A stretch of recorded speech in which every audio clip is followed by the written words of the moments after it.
Built blog with Travis Beasley, RA, a licensed architect in Colorado. So today we're going to talk about a pitfall that can happen if you don't work with an architect, and that is strengthened features will be missing. Can you explain more about that, Travis? A lot of people may not know that as an option and a realistic one, because what happens is that many clients and people that are interested in building get their experience from what they see in the built environment. And what they very often see, and there's some exceptions to that, is what's commonly done over and over again, much of the time for sake of the economy. And so what are the strengthened features and what is the advantage of them? Well, you get protection in place, greater ability to defend in place or to defend your property against outside threats.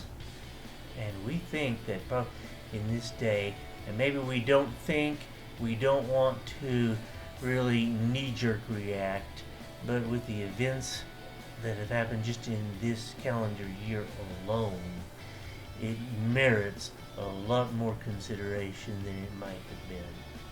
So are you talking about insulated concrete forms? Is that what you're talking about? That's going to be a large part of what I am talking about, because it is a technology that it is available. The pitfalls might be that people are unfamiliar with it and want to steer away from it, and it's also, once it is built, it's more difficult to change, but then its robustness provides the trade-off.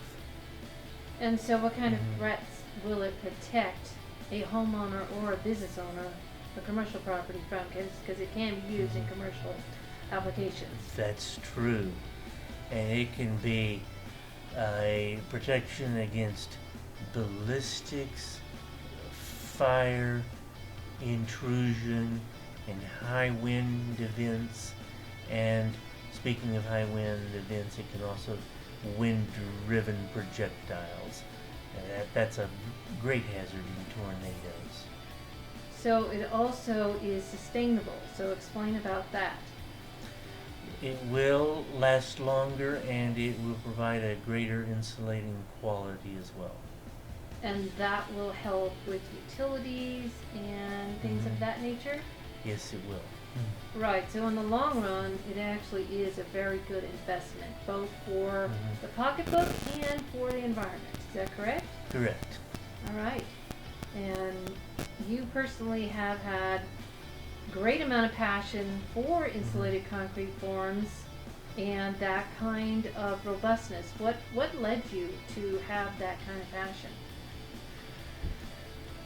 Well, I know it starts with several things. One of them is a year where we had an outbreak of tornadoes that hit urban areas. One of them was in Joplin, the other one was in Moore, Oklahoma.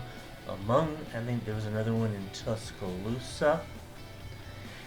The hurricanes also would be reduced from the standpoint of that threat, providing more of a defend-in-place concept.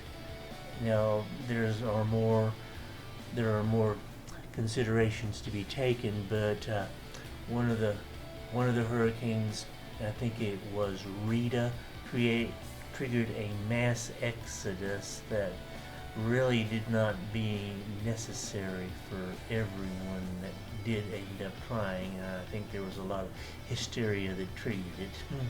So what is your experience with designing with ICF?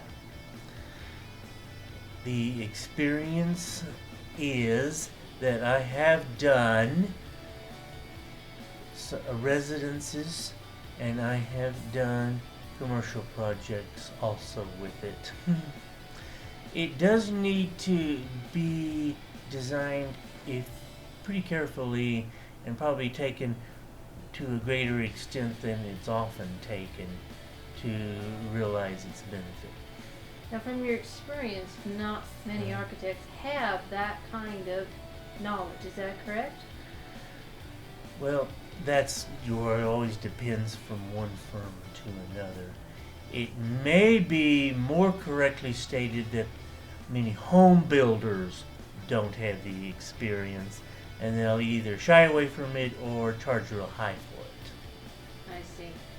All right, Travis. Well, thank you for that information about strengthening features that can help protect, because at Essential Pillar Architecture, we're all about safeguarding lives through robust building design. So thank you for watching, and we will see you in our next vlog, where you will learn about the pitfalls and the advantages of hiring and using an architect. Bye-bye. Bye.